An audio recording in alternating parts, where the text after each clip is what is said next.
Jessie Lynn's Ribbons. This is Cancer Q&A with the Hubby, Part 2. So the next one is the few days while we were waiting. One night I was really, really angry. I was really angry.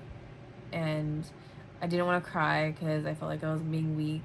And even though it's not really being weak, but I just felt like it. And I was being really mean and to everybody in the house. And John had asked me a question. What was the question? Yeah, so like Jessie said, it was really weird. She was just angry out of nowhere. And I tried talking to her about a couple different things just to try and feel out what was going on. And I looked at her and I kind of came to the conclusion of my own mind, and I just asked because I wanted to be blunt about it. And I said, honey, is this just you trying to tell me that you don't want to do anything? Like you just want to let things be? And I looked at him and I said, yeah. I was like, I don't want to do this. It's not me giving up. It's a choice I made a long time ago. Short story, my nonno, that means grandfather in Italian, he got colon cancer, and I watched him go through his chemo. I watched him be very sick. I went with my dad to see him at his apartment, and it wasn't fun, and it was really scary and traumatizing, and he was like a second dad to me. I mean, I loved him more than I loved anything in this world, and watching him pass away and from cancer was hard, and it was scary. And I always said that, like, if I were to ever get cancer, you know, God forbid, if I were to ever get cancer, I won't do chemo, I won't do radiation, I'm not going to go through what my nonno did. And I got cancer, and I'm being told, you know, chemo and radiation and possibly pills, and I'm like, I'm not doing that. So I looked at John that night, and I'm like, I love you, but I'm not doing it. And, you know, I know he wasn't okay with that, but he was going to support me. yeah, I struggled with it a lot for a while. I knew that, like she said, she didn't want to do anything. She wanted to live her life and, you know, go on her terms. And I didn't like that, not because she didn't want to do anything, but because I was losing her. I was sad. You know, I've known her for so long. She was my best friend, you know, my partner, my wife, my everything. And kids. And the thought of losing that was very traumatic to me. And as we established previously, I'm a big baby, and I cry over a lot of things. And it caused a lot of stress for me. It caused a lot of heartache. But I knew in the back of my mind that I had to do the right thing, and that was support her. But it also felt like you were mourning me too. It did, and that wasn't right. But it's okay. It's okay to feel like you're mourning someone, because you are, in a sense. You're losing a part of them, and then they're going to come out completely different in the end. So, yeah, but it was also a learning thing. Like, I had to learn how to deal with that.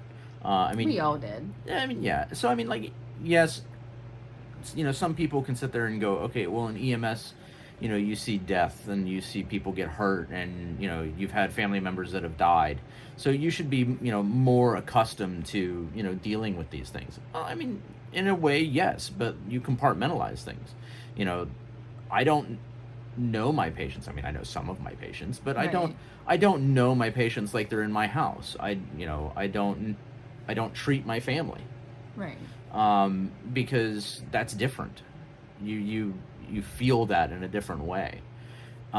So I didn't handle it right in the beginning, but I learned really quick.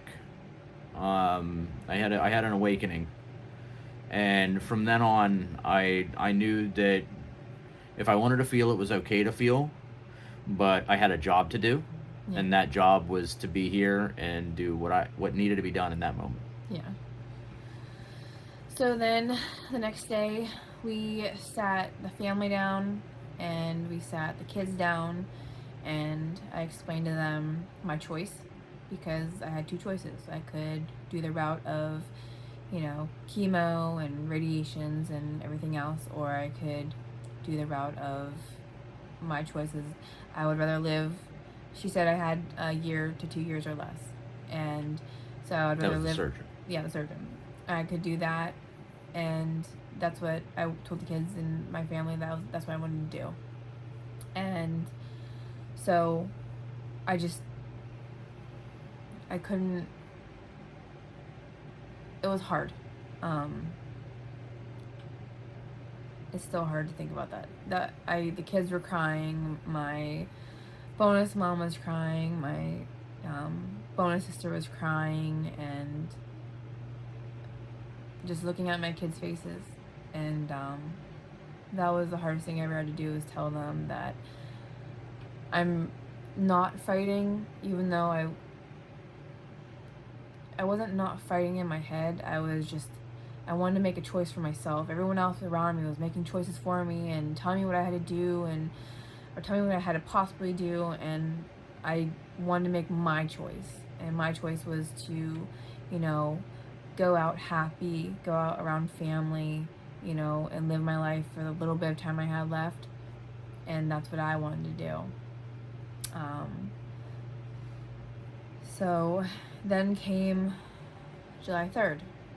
We went and saw my breast surgeon, and that's when we found out the news I didn't want to know, which was it was triple negative. So IDC, triple negative, breast cancer, stage 2B, grade 3. And it shook our worlds. And I still remember exactly what room. I remember what it looked like. I remember where I sat. That's trauma in a way that is different than, you know, anything else. Like, it's a life-altering appointment. Like, oh crap, this is a thing. Like, all the nightmares, everything bad that you tried to sit there and be like, this isn't what I want to happen, this isn't what I want to happen, and oh, here's your crap sandwich. And that's what it was. It was horrible. It really was horrible. I didn't cry. I mean, I watched my nano die. I was in the room with him.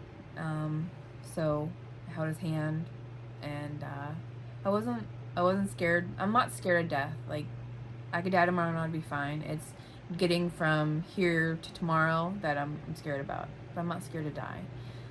So I didn't get emotional, and I just kind of stayed really just blah, while everyone else was emotional, and they were asking questions quickly, and like John and my bonus mom, they were asking everything they could ask, and I'm just sitting there like, okay, this is happening, this is real. And you know, I get a year, maybe 2 or less, with my kids, with my husband, with my family, and that was really hard. I mean, we also, like, all those questions that we were asking, like, over those 2 weeks that we had all that time, we had all sat down and we had wrote down questions of, okay, this is what it is. If this is what it is, what does that mean? How long does this mean this? And so we weren't just asking things off the cuff of ours, you know, Right. Sure, we were getting answers to things that we needed to know. It was important. Very it was important. just, you know, we were trying to gather the information so that when, you know, you were ready to hear it, or in the right mind space to hear it, that you had the answers to what you wanted to know. They know I wasn't listening. Let's be real with it. I wasn't listening. The second I found out it was triple negative, I tuned the fuck out. I didn't care. I was done. Like, I didn't want to hear any more bullshit. I wanted to go home, be with my kids, and I just didn't want to deal with it anymore. So they were getting all the information for me because they knew I wasn't listening to anything. I mean, this is why, you know, in every video, every article, every doctor has said to make sure, as a cancer patient, make sure you have somebody with you. Make sure you have that support person, that person that is going to be able to ask those questions for you, to be able to make sure that you're getting the information you want. Right. So that you can make that decision, because you're the one going through it. You're not going to be in the right mind space. Right. But you want to have that resource when it's ready. So then came the hard part. His family knew. They knew everything I had, except for the genetics. We didn't get that yet. And mine didn't. So I called my mom and I said, "Is Daddy home?" And I call him Daddy. And I still call my mom Mommy. And I'm like, "Is Daddy home?" And she's like, "No, he's not home right now." And shit. And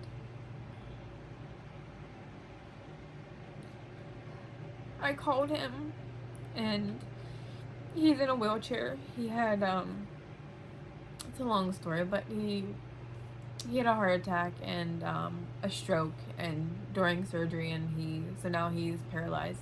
And I called him, and he was in his wheelchair scooting around like he always does. And I was like, "Daddy, you need to get home. I need you to get home right now so I can talk to you and Mommy. Please get home."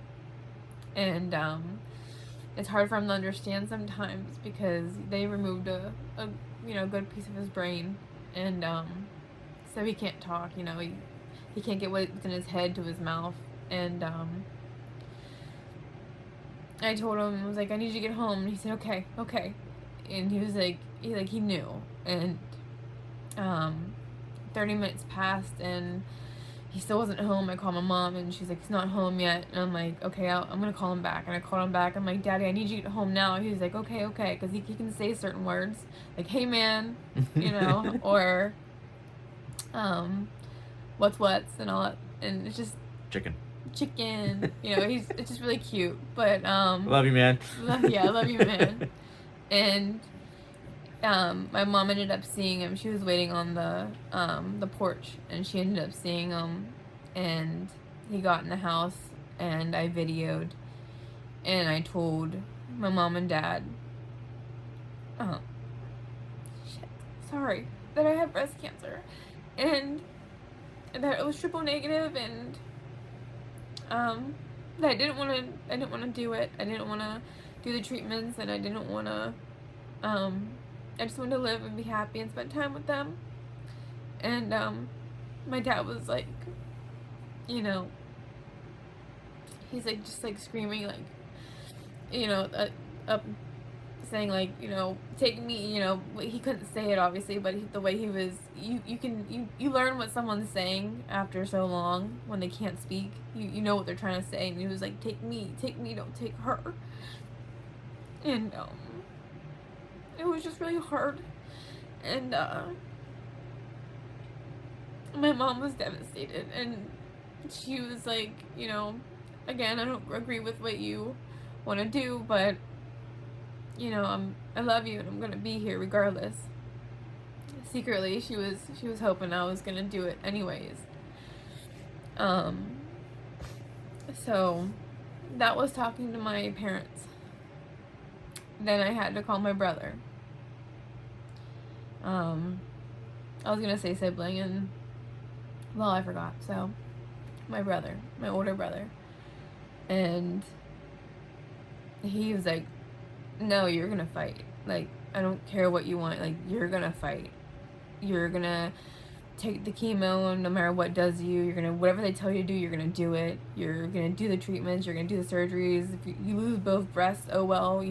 Get new ones. Who cares?" And I was like, I understand that, but I don't want to. And my brother's not, he doesn't articulate his emotions very well. It's not like a, "I love you, sis." It's never something like that. But He I does knew love you, though. he does. Oh yeah, I know he loves me. It's just he loves you by forcing you. Like he's like, "You're gonna fight," because he didn't want to lose his sister. He loves me that much. He didn't want to lose me. He has a new family, so like I'm supposed to be there. And then I waited a few days because I need to tell my other sibling, and that was the hardest one to tell, was my other sibling, my younger brother, because he lost my nunno when he was young, didn't get to know him. He lost my dad, he lost my uncle, and he barely got to know any of them. Yes, my dad's alive, but he didn't get to know my dad very much whenever he was walking and talking, because my dad was a paramedic. So, telling him was the most devastating thing I've ever had to do. He didn't deserve to have to go through that again. It's not with his sister. And, you know, I immediately told him, like, hey, I just want you to know I love you, but I'm not going to do the treatments. And he was devastated. And, which obviously, I mean, anyone would be. But he was hurting more than anyone could hurt. I mean, I think probably more than even you could hurt. And it was hard for him. I mean, you know, were a part of his life for so long. Yeah, I mean, he was like my little baby. Like, anytime I was in trouble, take your brother, and I'm the one taking care of him, and, you know, in the stroller with my friends and taking him with me. And he was like, you know, he was almost like my kid. And I love him more than I love anyone, you know. And so now it's like telling him as an adult, like, hey, you know, you're gonna lose me. It was hard. And I'll never forget that phone call. And so then, let's get the emotions shelled for a second. So let's get back to July 3rd. I had to go get a breast MRI. I was supposed to get it with contrast. I wasn't told that. I'm the type of person, I have really bad anxiety. Like, I need to mentally prepare before I do anything, which is probably why you always hear me saying, So, they didn't tell me I was getting contrast. I panicked, so I said, I'm not doing that. And they were like, okay, that's fine, let me call your doctor. They called my breast surgeon, and she said, it's fine, she can do it without contrast. I did that, and the tech held my hand because there was no dye on me or anything. So she stuck her whole body into that tube, which I'm claustrophobic, by the way. She stuck her whole body into that tube to hold my hand the whole time. And that was the most painful scan I've ever had in my life. It was so much pressure. I felt like my, you know, my sternum and my ribs and my stomach, everything was gonna break. It hurt so bad. I wouldn't recommend that. Definitely go ahead and do it, but I don't recommend it. Don't do it on your leisure time. Yeah, it was so painful, and that came back clear, thank God. Well, I mean, your cancer was still there, but it didn't spread. Yeah, I mean, it didn't spread. So, like, it was clear. Sorry, I'm in my head. I'm holding my chill pill, you guys. Okay. So then a few more days went by, and on July 3rd, I got a CT scan with dye. I did it this time, of my abdomen, my pelvis, and my chest. And again, the cancer was still there, but it was nowhere else, just in my breast. They did find a kidney stone, though. They found the kidney stone. I have kidney stones. They pass like almost 12 a month. I mean, it's fucking ridiculous, and it hurts like really badly. I feel more bad for men than I do for women because we can handle childbirth, but a kidney stone for a man, I could never. Then sorry, I was getting a drink. Then we met my oncologist. The first one. And that was on July 12th, and we learned about my treatment regimen and what chemo I was going to get and what radiation I was going to get. And we weren't really happy with that because we tried asking questions. We tried, like, seeing, like, can I do this chemo instead of this? Just you know, I was being open-minded. I still wasn't going to do it in that moment. I still wasn't going to do it. But I was being open-minded. And we asked, you know. We wanted to get all the information that we could. Yeah. To make sure that, you know, when she was ready, she could make the decision she wanted. You know, so we asked 1.5 billion questions. We, you know, made sure that everything that we could possibly want to have answered could have been answered. And the sad part about it is that every time we went and brought something up, oh, could we try this or can we do this? No. Can we, you know, discuss this type of thing? No. Based off of the guidelines and based off of the standard of care, this is what is best for this cancer. Which, I mean, if you're going for results, you know, okay, yes, you want the results-based medicine, but you also want to take into consideration you are your own individual, you have your own concerns, and you want to, you know, make sure that your concerns are dealt with. My body is my body. Your body is your body. So everyone should be, you know, their treatment plan should be personalized to them. Yes.